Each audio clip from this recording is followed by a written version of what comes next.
I almost lost 400 grand on a real estate deal because I didn't understand this simple strategy on mobile home parks. In today's episode, I'm going to break down that deal, how it worked, the deal I'm currently under contract, and I'm going to show you how you can implement this strategy to buy existing trailer parks and turn them for large profits. Check it out. I know you're going to get value from this episode. I almost lost $400,000 by passing on this deal because I didn't understand the strategy that they were going to implement.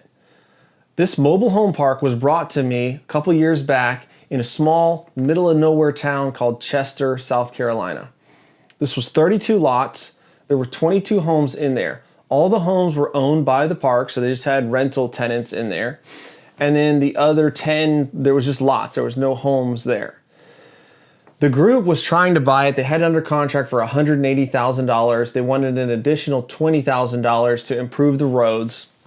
And so they were coming to me asking if I would invest with them, co-invest $200,000 into this deal because they had to buy it cash. They couldn't take a loan on it or get a loan on it. And I'm looking at this and I'm like, wow, this is kind of a small town. I don't really, it's a lot of cash. I can't get any leverage on it. Is this really a deal that I want to do? But here was the catch. What they were going to do was they were going to fill up the park. They were going to buy 10 more trailers. They're going to put up their money to do that. Buy 10 more trailers, fill them up, and then sell all of the homes on owner finance contracts. So for example, they would sell a home for maybe $15,000 or $20,000 and do monthly payments, and the person was going to own the home. A portion of that payment would be dedicated to the lot rent, and a portion would be dedicated to the mobile home. Now, why does it matter? I mean, if you're collecting $800 a month, how does it really matter how you split it up? But the way that banks appraise these deals and look at these deals is they want a loan on the land and they want a loan on the lot rent. They don't really want a loan on the trailer too much because that's a depreciating asset. Over time, that trailer is pretty much worth nothing. Plus, to manage a trailer or mobile home as a rental property is very cost intensive. They're not built the same way as single family homes. They're not the same quality. Things are constantly breaking. And I say this from firsthand experience because I owned a small trailer park with all rentals, and our overhead costs to maintain those trailers was a lot. It never really cash flowed well. It wasn't a great deal.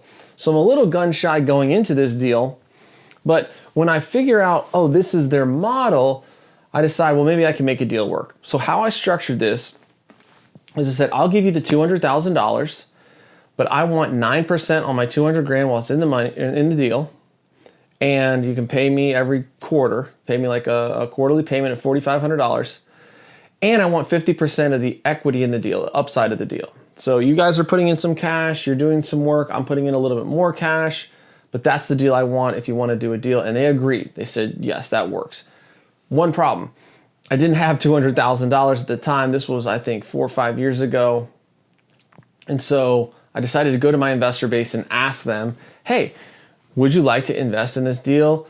I can get you 9% on the money while it's in the deal, and I can give you 20% of the upside equity of the deal, so it's probably going to be a pretty good deal. I mean, baseline is 9% plus upside, and there's no debt on the property. We have the cash in the deal. What do you think? And I got an investor to say yes and agree to those terms. So we closed the deal.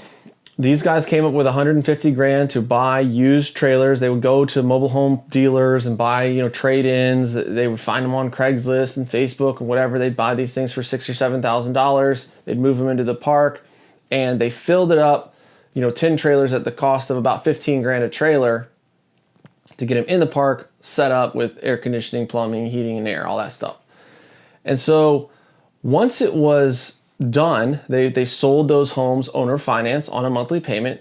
Then they went to the 22 tenants that were there and said, listen, we're not going to really do rentals anymore. Would you like to own your home? And a large majority of the tenants said, yeah, I mean, we would love to own our home. What's the payment going to be? And they kept the payments roughly the same. So what they were paying in rent before, now they're paying in an owner finance payment. And after, 7, 8, 9 years, they own the trailer and they don't have to pay rent anymore, other than they got to pay the lot rent for the mobile home park. And so they increased the lot rent from, I think it was like $75, $100 to like $250 a month, but they kept everyone's payments the same because now they're selling the homes owner finance to them. Once they had all 32 homes sold in this fashion, now they can take it to the market and they can say, look, we've got these, they're all lot rent only, all the tenants own their own homes, and we can sell you just the land, or we can sell you the land and the owner finance notes as a package. And that's what they ended up doing. And they got a buyer to come in and pay $750,000. And if you add it up, 200 grand plus 150, we were all into this park for about 350 grand. And so it was a large change in valuation from this park. And we were able to make, 400 grand. So if you think about the math, 50-50, we split the 400 grand. So my side got 200 grand. Of that, I've got to give my investor 80,000, 20% total of the deal, and I get 30% total of the deal. So I made about 120 grand on the deal, just for connecting the money with the deal and putting it all together. And so the reason, why would someone pay $750,000 when we were all into it for $350,000? And the answer lies, real estate investors, they're kind of like you. They want passive income. And we did all the work. It's a lot of work to find trailers, to move them in, to set them up. It's a lot of work to get everybody off of leases and sell the homes owner finance and structure all the payments that way. But once that's all done, now it's a very, very attractive cash income stream for that person, and it's worth $750,000.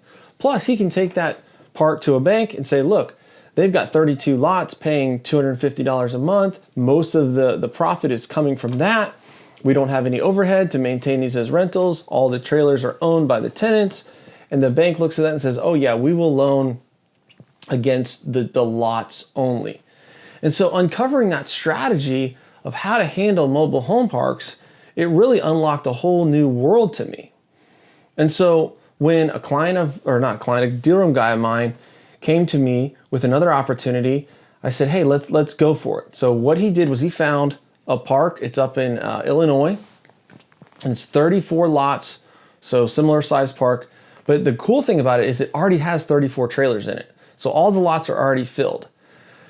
Now, there's only 18 tenants there, and of those 18 tenants, I'm not sure who's paying or who's not paying, but it's kind of distressed, right? There's 18 paying tenants and there's 16 empty trailers that probably need renovation, excuse me, and fixing up. So we can go in there and we can do basically the same thing, except with a little bit or quite a bit less work and less capital, because we don't have to move in, new trailers. All the lots are filled up. So here's our plan. We've got it under contract for $380,000, which is a really good basis for 34 lots and 34 trailers. Now, the tenants right now are paying anywhere from $550 to $800 a month in rent. They're just renting the trailers. They don't own the trailers. That's their all-inclusive payment for their lot rent and to rent the trailer. So our plan now is we're going to go in there with a couple $100,000, $220,000 of cash, and rehab those 16 trailers, or maybe more if we have to kick people out. But we've got a $220,000 rehab budget to fix up these trailers. We're going to fix up the vacants, and then we're going to sell them owner finance. And the monthly payment on that is going to be $800. Out of that $800, $400 is going to go to lot rent, and $400 is going to go to their loan payment. So within 7, 8, 9 years, they're going to have their trailer paid off, but they still have their trailer in our park, so they still got to pay lot rent. So we can count on that $400 a month coming in. Then we'll go to the tenants that are there, the 18 renters, say, look, would you like to stay? If you'd like to stay, you need to buy your home. If you don't want to buy your home, is there another home you want to buy, or do you want to leave?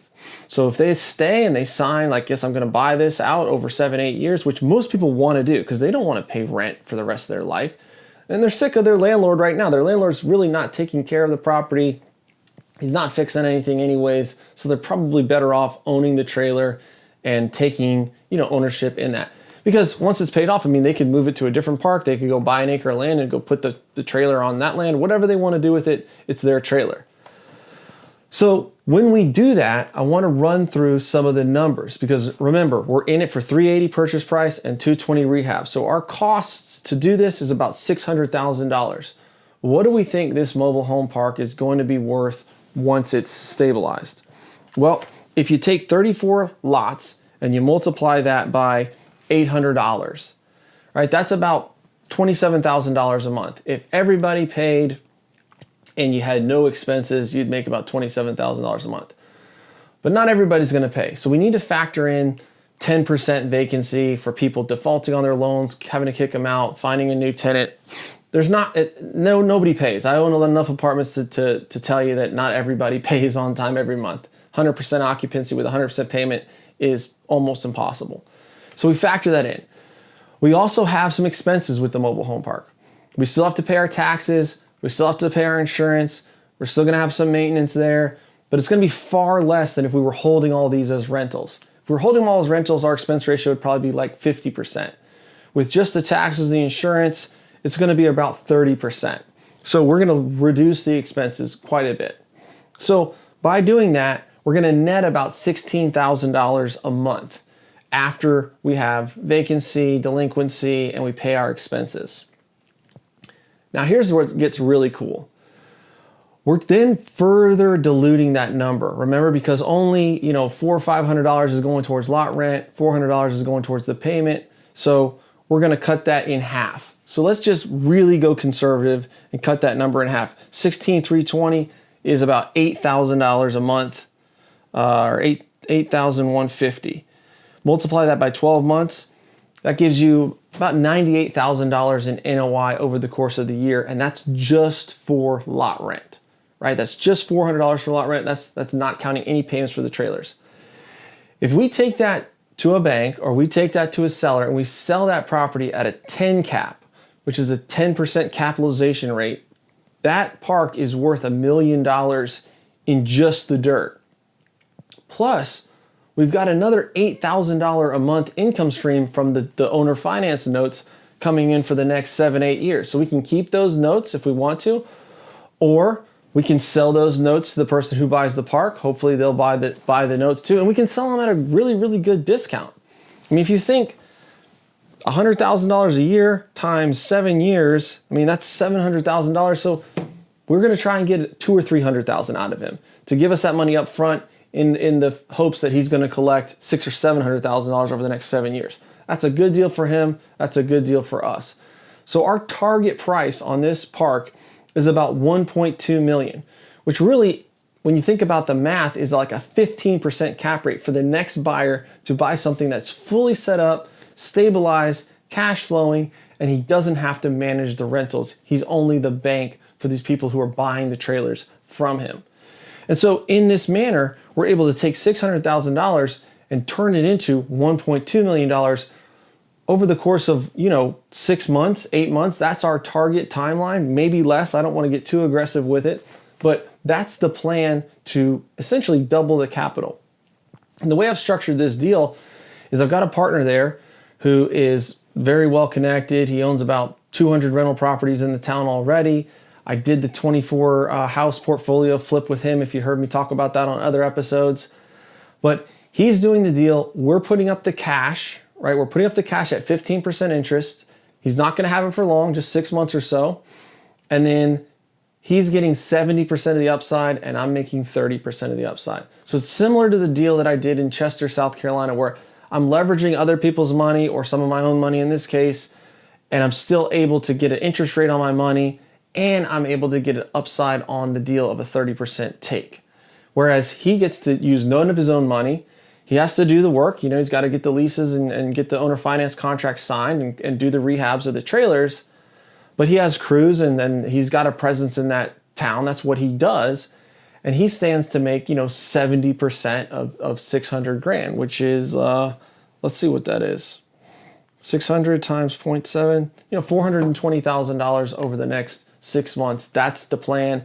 I've executed it once before.